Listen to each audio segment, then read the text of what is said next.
নমস্কার, আশা করি আপনারা সকলেই ভালো আছেন।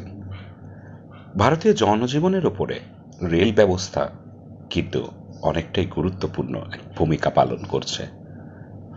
প্রায় ১৭০ বছরেরও বেশি সময় ধরে ভারতবর্ষে এই রেল পরিষেবা অব্যাহত রয়েছে।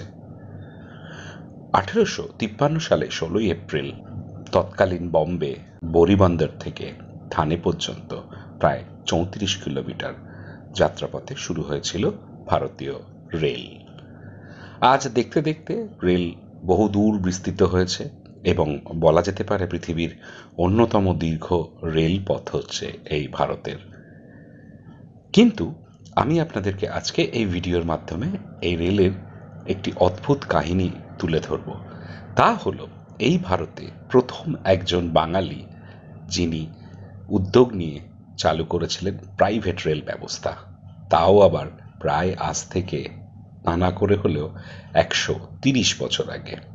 কে সেই বাঙালি, কেন চালু করেছিল, কিভাবে চালু করেছিল এবং কতটা যাত্রাপথ ছিল সেই রেল ব্যবস্থার, আজ আমি এই ভিডিওর মাধ্যমে আপনাদের তুলে ধরব।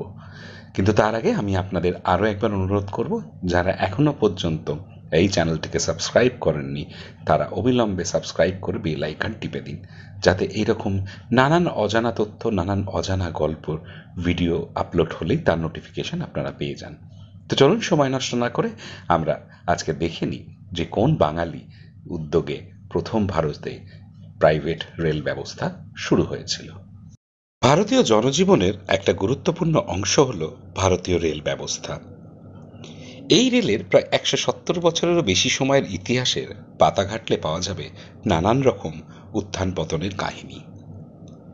রেলওয়ে, ডাক, টেলিগ্রাফ ভারতে অনুপ্রবেশের জন্য লর্ড ডালহৌসির অবদান অবশ্যই আছে, কিন্তু এগুলোর ব্যবহার মূলত ইংরেজরা নিজেদের সুবিধার্থেই চালু করেছিলেন।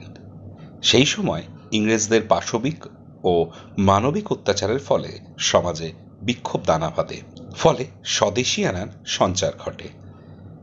এই সময় উদ্যোগ ওঠে বিদেশি পণ্য বয়কটের। বিদেশি পণ্য বয়কটের সাথে সাথে বিদেশি রেলপথও ব্যবহার না করার সিদ্ধান্ত গ্রহণ করেন একদল স্বদেশিরা। এই অঙ্গীকার নিয়েই ১৮৯৪ সালে চালু হয় বেঙ্গল প্রভিন্সিয়াল রেল বা বিপিআর। বেঙ্গল প্রভিন্সিয়াল রেল বা বিপিআর পশ্চিমবঙ্গ রাজ্যের হুগলি জেলায় প্রতিষ্ঠিত হয়েছিল। এটি ছিল ভারতের প্রথম প্রাইভেট রেলপথ এবং এর নেপথ্যে যিনি ছিলেন তিনি একজন ভারতীয়, তার থেকেও বড় কথা তিনি একজন বাঙালি। রেলপথটি চালু হয়েছিল তারকেশ্বর থেকে ত্রিবেণী ও বর্ধমানের জামালপুর পর্যন্ত। এর দৈর্ঘ্য ছিল প্রায় ১০০ কিলোমিটার। এই রেলপথটির উদ্যোক্তা ছিলেন হুগলি ধনেখালির সিতিপলাশী গ্রামের বাসিন্দা অন্নদাপ্রসাদ সিংহ রায়।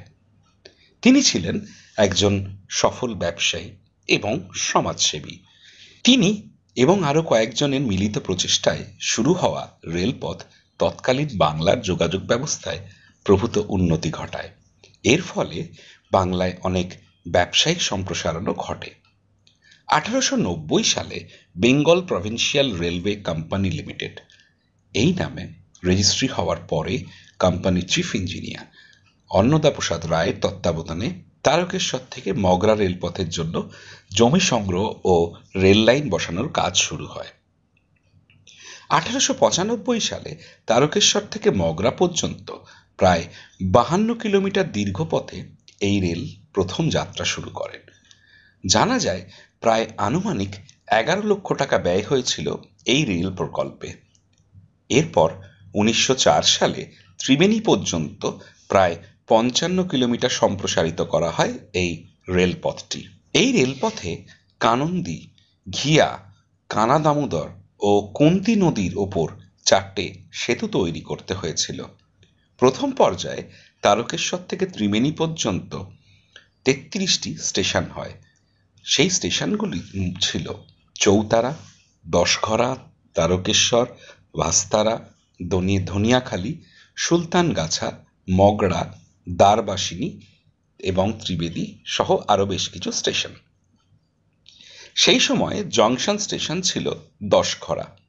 পরে ১৯১৭ সালে রেলপথের একটি শাখা দশঘড়া থেকে জামালপুর পর্যন্ত সম্প্রসারিত করা হয়। এই পথে স্টেশনগুলি ছিল চৌতারা, সুখপুর, গোপীনগর, শ্রীকৃষ্ণপুর, চকদিঘি এবং সিদ্ধেশ্বরী। ভারতবর্ষ স্বাধীন হওয়ার পরে বিপিআর ভারতীয় রেলের অন্তর্ভুক্ত হয়ে যায়।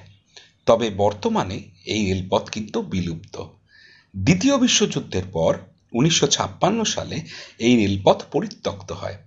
দীর্ঘ অবহেলা রেলপথ ও রেল স্টেশনগুলো ধ্বংসস্তূপে পরিণত হয়েছে। ফলে ধীরে ধীরে অন্নদাপ্রসাদ ও কতিপয় বাঙালির এই কৃতিত্ব বিস্মৃতির অতলে তলিয়ে যায়। কিন্তু দশঘড়া শ্রীকৃষ্ণপুরে এখনো রয়েছে রেলের সেই টিকিট কাউন্টারটি। বেঙ্গল প্রভিন্সিয়াল রেল ছিল ভারতের ইতিহাসে একটি গুরুত্বপূর্ণ ঘটনা। 2009-10 সালে রেল বাজেটে এই রেলপথের পুনরুজ্জীবনের জন্য 39 কোটি টাকা বরাদ্দ হবে বলে ঘোষণা করা হয়। কিন্তু সেই ঘোষণার বাস্তবায়ন এখনো পর্যন্ত সম্ভব হয়েছে কিনা তা একটি বড় প্রশ্ন। আজ অল্প কথায় আপনাদের এইটুকুই জানালাম। আগামী দিনে এই রেলের বিভিন্ন কাহিনী আপনাদের ভিডিওর মাধ্যমে নিশ্চয়ই জানানোর চেষ্টা করব। সবাই ভালো থাকবেন। আবার পরবর্তী পর্বে দেখা হবে।